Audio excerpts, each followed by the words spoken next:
Bonjour les enfants. Le travail d'aujourd'hui, je vous le présente. Exercice numéro 1, vous voyez normalement ma petite main qui vous fait coucou. Vous voyez ici mon visage et ici c'est la feuille d'exercice. Exercice numéro 1, lire les lettres de la date. Je le dis une fois et après, vous le dites. Je vais prendre un surligneur.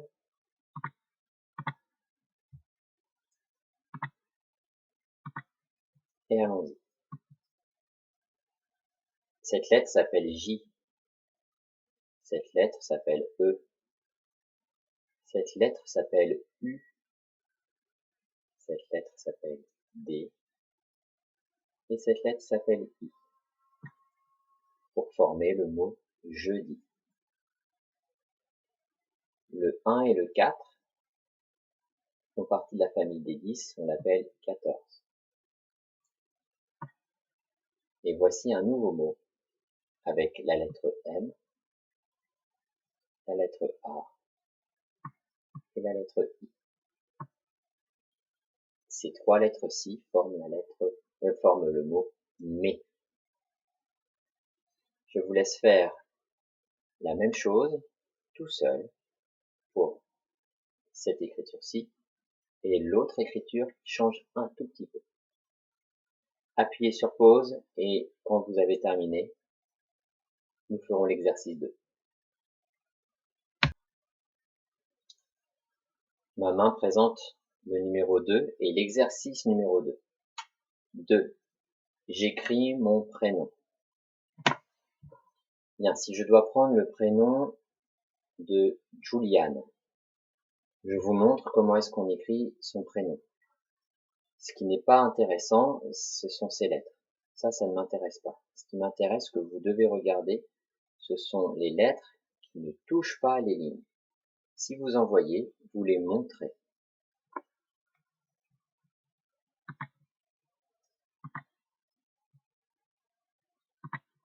Je commence. Je forme le D de Juliane.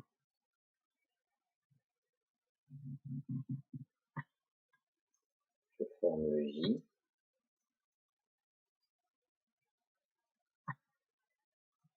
Je forme le U. Pourquoi m'avez-vous arrêté? Parce que mon U dépasse la ligne bleue. Il ne devait pas dépasser la ligne bleue. Il doit avoir la même hauteur que les autres lettres. Et lui, le U là, est trop haut. Continue. Je dois tracer un L, un I, un A,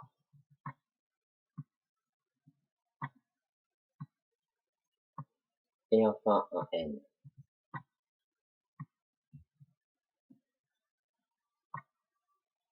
Vous avez réagi sur la lettre A. En effet, la lettre A, il y a un problème, elle est creuse. Elle ne doit pas creuser. Elle ne doit pas être plus grande que les autres lettres. Les autres lettres sont bien formées, sauf le U et le A, qui sont trop grands. Je vous laisse écrire votre prénom. Je rappelle aux parents que vous avez le modèle.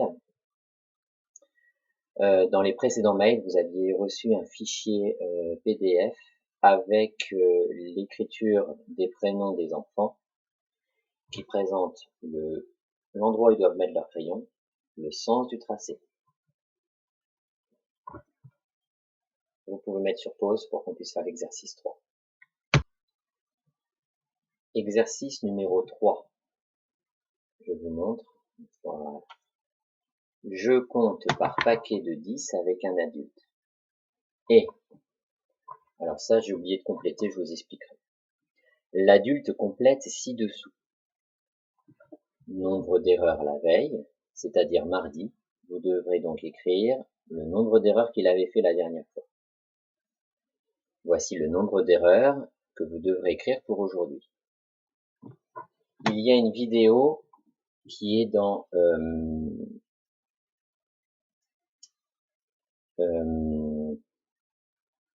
moyen monstre.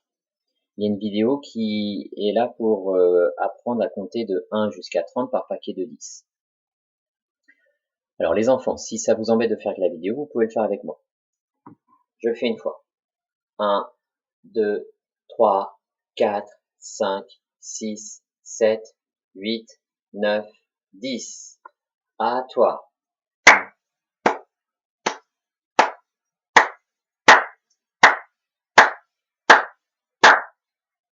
Voilà pour la famille du 1, du 0 jusqu'au 10. Maintenant, on s'occupe de la famille des 10. Je le fais. 10, 11, 12, 13, 14, 15, 16, 17, 18, 19, 20. À ton tour de faire la famille des 10. Oh, pardon, je vais trop vite. Je vais te faire le signal. C'est parti.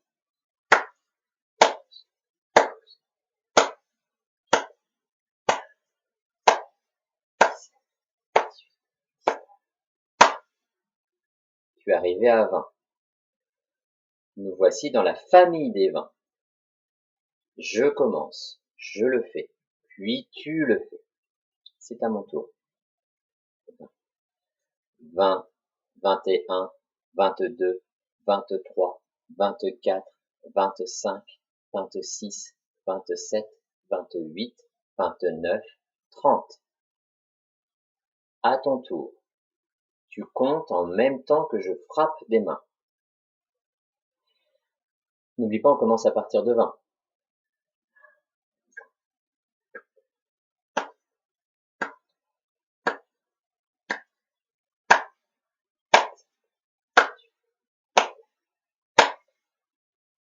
Maintenant, tu peux le faire avec tes parents, ou tu peux t'arrêter là, ce sont tes parents qui décideront. Ils ont écrit le nombre d'erreurs que tu avais fait la dernière fois, le nombre d'erreurs que tu as fait aujourd'hui, et maintenant c'est à toi de savoir si tu en as fait plus ou moins par rapport à hier. Vous mettez sur pause pour pouvoir faire l'exercice 4. Exercice numéro 4.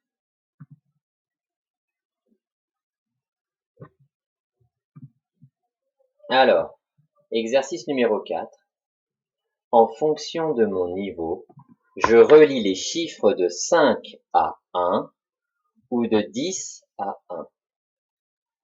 Je rappelle pour les parents qu'il y a une vidéo dans la playlist des moyens monstres.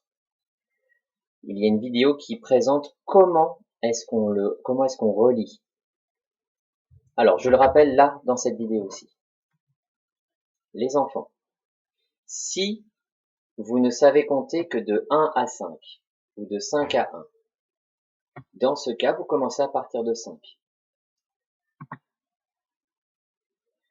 Je prends un feutre, je commence à partir du 5, je cherche le 5, il est là. Je mets mon feutre sur la pointe du 5, sur le point 5. Et je cherche non pas 6, mais je cherche avant le 5. Avant le 5, 1, 2, 3, 4, 5. Qu'est-ce que j'ai dit avant 5? 4. Je cherche le 4, je l'ai trouvé. Alors, je relis. Qu'est-ce qu'il y a avant le 4? 1, 2, 3, 4. Qu'est-ce que j'ai dit avant 4? 1, 2, 3. Mais oui, 3. Alors, je vais au point numéro 3. Au point. Voilà, je suis au point. Tu ne te trouves pas sur le 3, sur le point. Maintenant, je dois trouver le 2. Oui, je dois trouver le 2. Avant le 3, c'est 2. Je cherche le 2, je l'ai trouvé. Si vous l'avez trouvé, c'est super.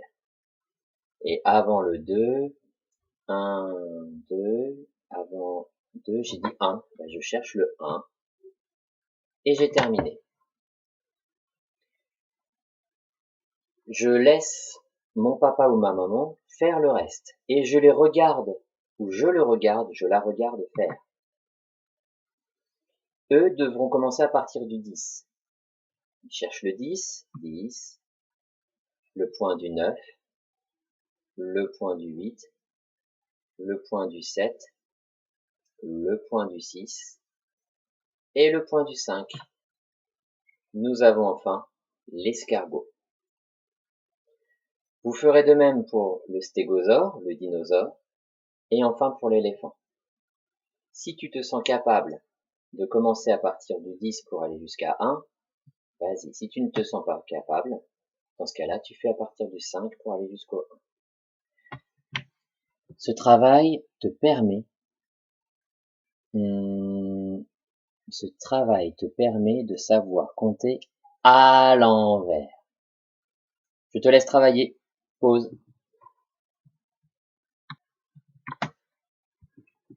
Voici les enfants, l'exercice numéro 5. Je copie le mot Pinocchio par paquet de 2 lettres. Ça veut dire quoi? Ça veut dire que je regarde les 2 premières lettres. Je trace à l'intérieur, à l'aide d'un feutre, par exemple. Je trace à l'intérieur, j'ai ce qu'il faut dessus.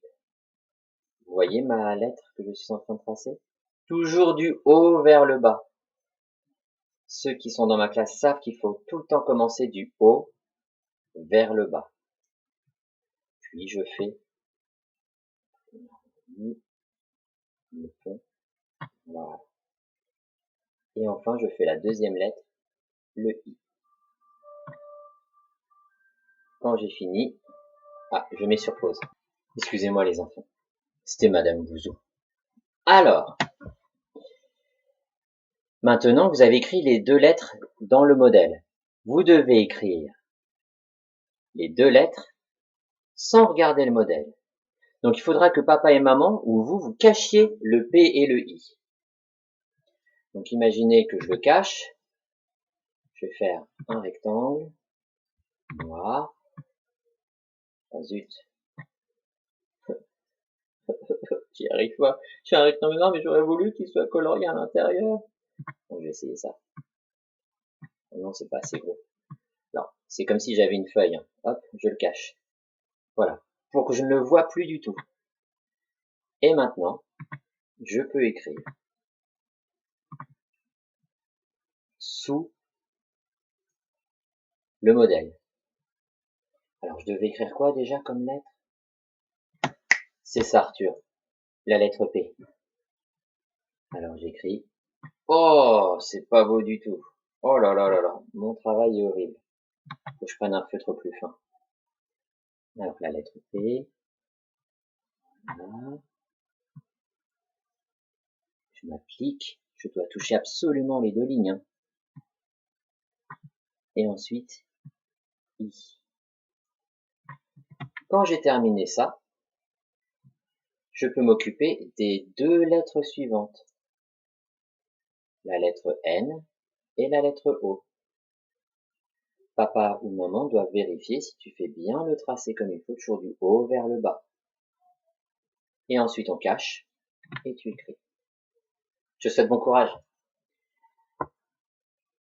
On met sur pause et on se voit pour l'autre exercice. Exercice numéro 6. Je dessine mes réponses aux questions posées par l'adulte. Alors, ce message-là ne s'adresse pas aux enfants. Donc les enfants, vous êtes à côté, je parle à ton papa ou à ta maman. Ce qu'il va falloir que vous fassiez, c'est commencer là où vous vous étiez arrêté pour l'histoire de Pinocchio. C'est-à-dire au moment où Pinocchio est attrapé dans les filets, dans le filet, et que la fée parle avec lui, qu'il se met à mentir et qu'il découvre qu'en mentant, eh bien, son nez s'allonge. À ce moment-là, vous pouvez lancer cette vidéo. Uniquement à ce moment-là, pour qu'il regarde jusqu'à la fin. Cette vidéo-là, je vous le rappelle, se trouve dans Lecteur Petit Monstre. Avant de lancer la vidéo, vous devez lui poser les 3 questions. Comme ça, son cerveau va vraiment être orienté sur il faut que je trouve la réponse de ces 3 questions. Alors, écoute bien, comme Emma, comme Aya, comme Léonie. Écoutez bien les 3 questions. Première question. Que se passe-t-il quand Pinocchio mange les bonbons? Qu'est-ce qui se passe quand Pinocchio mange les bonbons? Quand vous avez trouvé la réponse en ayant vu l'histoire, vous appuyez sur pause de l'histoire et vous dessinez à l'endroit que votre parent vous montre, vous dessinez ce qui se passe. Il se passe quelque chose d'horrible. Enfin, j'aimerais pas que ça vous arrive. Bien. La deuxième question, c'est que se passe-t-il dans l'eau quand Pinocchio décide d'aller sauver son papa? À un moment donné, Pinocchio plonge dans l'eau. Et quand il plonge dans l'eau, il se passe quelque chose.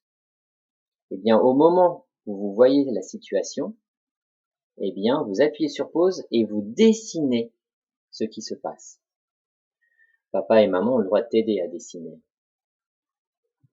Et enfin, dernière question, où se trouve Pinocchio quand il retrouve son père? C'est vraiment étrange. Il ne retrouve pas son père chez lui. Il retrouve son père ailleurs, dans un endroit, mais pareil, je n'aimerais pas que vous y soyez.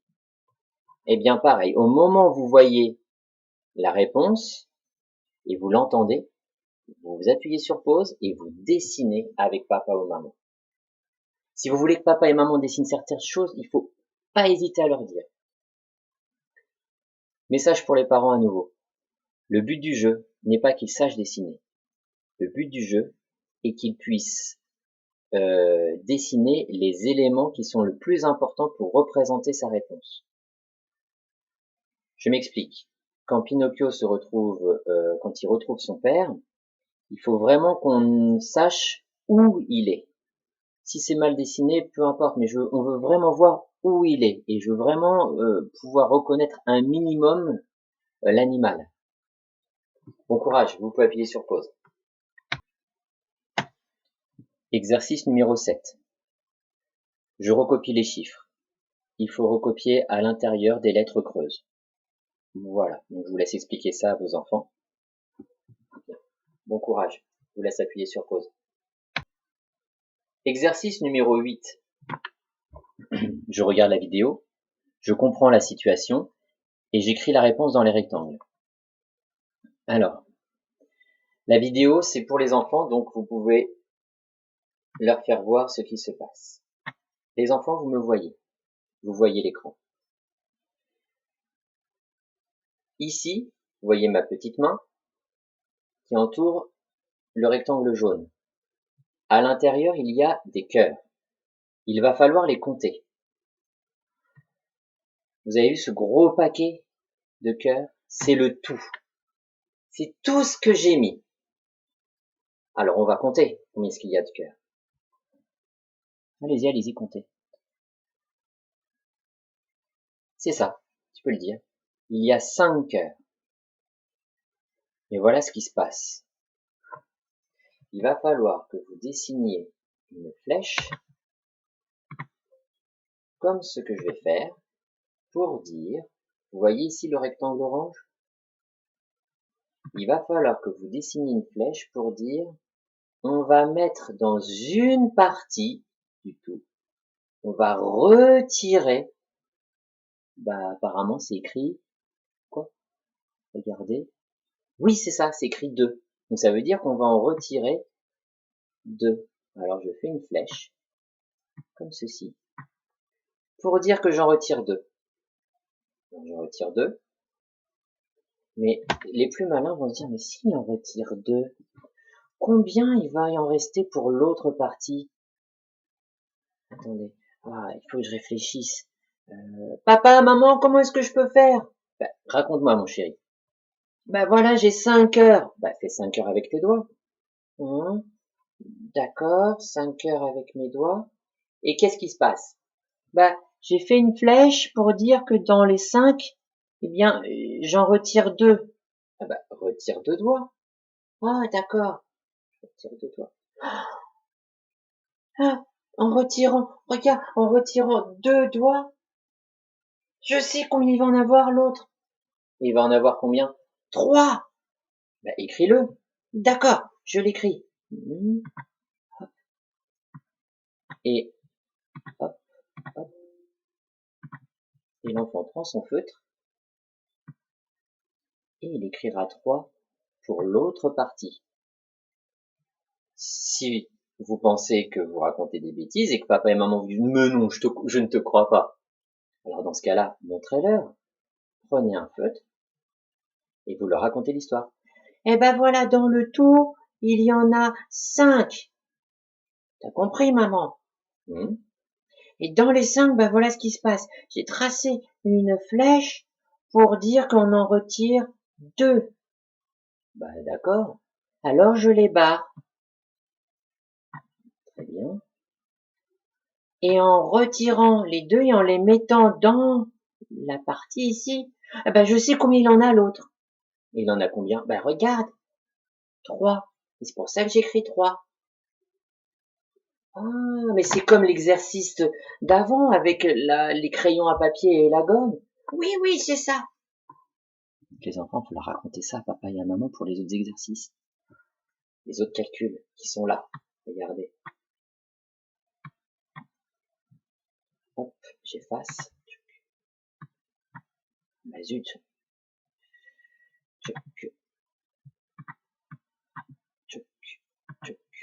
Voilà. Et les autres exercices, pardon, sont ici.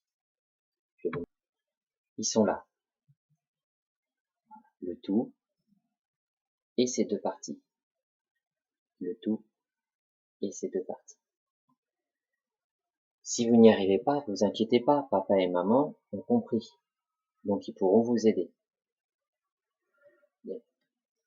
Message aux parents. Si l'enfant n'y arrive pas, vous reprenez les situations d'avant avec la vidéo dans laquelle on jouait avec les crayons à papier et les gommes. C'était lors de la vidéo du 11 mai. Voilà. Vous pouvez mettre sur pause, mon courage. Exercice numéro 9. Message aux parents. Il va falloir que l'enfant colorie un mandala. Je vais mettre une vidéo dans Artiste bricoleur petit monstre qui explique le principe du mandala, ce que ça veut dire, comment est-ce que ça fonctionne et comment est-ce que l'on colorie un mandala. Le principe, il y a 3 principes, je l'ai écrit dans A, B et C, dans la consigne. A, il faut toujours commencer de l'intérieur vers l'extérieur. On ne commence pas à l'extérieur, puis à l'intérieur, on fait une partie, une autre partie. On fonctionne comme cela pour le mandala. En fonctionnant comme cela, l'enfant devra être rigoureux. Donc ça fait travailler la rigueur. Et ça fait travailler l'intérieur à l'extérieur. Donc on est aussi sur la topologie, sur la structuration de l'espace. Deuxième chose, lorsque l'enfant doit colorier, il commence toujours par les contours. Ça va falloir lui rappeler.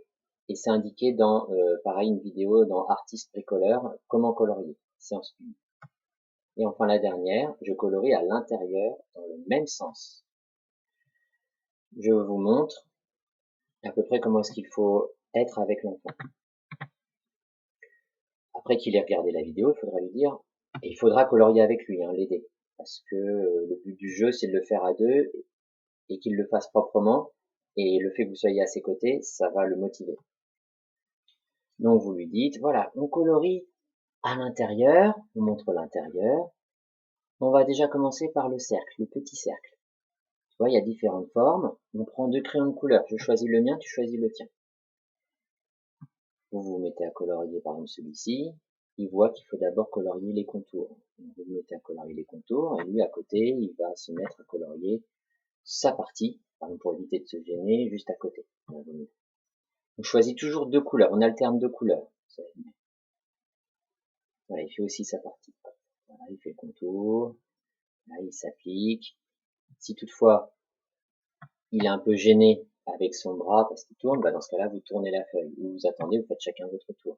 Puis il colorie l'intérieur. On alterne les couleurs. Une fois que c'est terminé, eh bien on s'occupe de ces sortes de ponts. Alors, vous prenez une couleur, vous faites le contour, d'abord. Normalement, dans la vidéo, il expliquait pourquoi est-ce que lorsqu'on colorie, on fait les contours, s'il vous pose la question. C'est pour éviter de dépasser quand on se mettra à colorier l'intérieur. Et je me mets à colorier. Et lui, l'enfant, prendra une autre couleur. Puis vous reprendrez votre couleur, et ainsi de suite. Ensuite, vous ferez le fond, qui est juste là. Là, c'est qu'une seule couleur. Vous faites le contour. Quand il est un peu fatigué, vous continuez, vous, et ensuite vous le faites. Et puis vous coloriez, vous faites le plein à l'intérieur. Pareil, vous faites un peu chacun votre tour quand l'un est fatigué. Et enfin, vous terminerez par les ronds qui sont ici, et pareil, vous alternerez une couleur. Voilà, bon courage. Exercice numéro 10. Message aux parents. L'enfant, donc vous devez trouver des allumettes, ou si vous n'avez pas d'allumettes, des crayons de couleur. Si possible au début, l'enfant le fait sur le modèle. Il pose ses allumettes sur le modèle. Bien. Pour les enfants qui ont des facilités, pour qui ça ne pose pas de problème à ce niveau-là, ils reprennent leurs allumettes et ils font le même modèle, la même figure que le modèle, mais à côté. Pour ceux qui ont des difficultés, ce qu'ils feront, c'est qu'une fois qu'ils auront mis les allumettes sur le modèle, ils le feront à côté, mais en ne retirant pas toutes les allumettes. Ils vont retirer allumette après allumette. Par exemple, il va prendre une allumette de celle qui est au-dessus. Voilà, la pointe. Il la pose à côté, il la positionne à peu près. Vous l'aidez s'il se trompe, en regardant. Puis il prend une autre allumette et il la positionne par rapport à celle qu'il a posée. Et ainsi de suite. Ceux qui ont des facilités prennent toutes les allumettes et le font à côté. Ceux qui ont des difficultés prennent les allumettes une par une, après l'avoir fait sur le modèle. Bon courage. Pause. Le dernier exercice, l'exercice numéro 11. Ce message s'adresse aux parents. Vous expliquez à l'enfant pourquoi est-ce qu'il doit faire ça. Il doit me montrer qu'il est capable de dessiner un camion. S'il dit je ne sais pas dessiner un camion, c'est difficile, vous lui dites tu essayes et t'inquiète pas, regarde, il y a une place à côté où là, je vais t'aider à dessiner un camion. Pour les enfants qui ont une pleine confiance en eux, ils vont dessiner le camion, ouais t'inquiète pas, je sais faire. Pour ceux qui justement ont des facilités ou pensent qu'ils réussissent, vous leur expliquerez qu'après, le but du jeu, c'est que c'est vous qui êtes la maîtresse, ou vous qui êtes le maître, et que vous lui donnez toutes les indications qu'il faut faire. Si toutefois il ne comprend pas ce que vous dites à l'oral, vous lui montrez. Les modèles se trouveront, je le mettrai en pièce jointe dans mon mail.